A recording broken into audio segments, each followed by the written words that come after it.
One event that helped me understand the Getty statue was the evidence found during one of the dig sessions with Dr. Forza. During this dig session, we found a journal that had pages titled Lost Artifacts, which dated back to 1966 through 1974. One of the titles was A Statue of a Sleeping Boy. This almost identifies the Getty statue, as the Getty statue is a boy that seems to be sleeping. The journal also describes that the statue would have been dug up and potentially stolen long before this journal was found. Another artifact that helped me was found in the Montemartini video we watched. In this video, it described a girl sitting in a chair, and it described very closely to the Getty statue.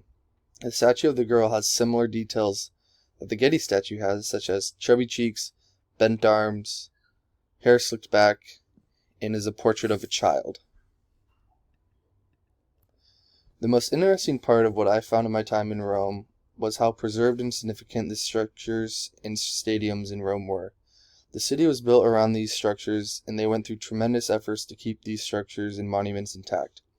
This was the most interesting and insightful thing that I found during my time, because these buildings have been standing for thousands of years, and being able to see them and walk through some of them really gave me an idea of how smart and precise these architects were so long ago. While exploring through Rome and going through the stadiums and structures, I was astonished at how these buildings were capable of so much wear and tear and still be standing to this day.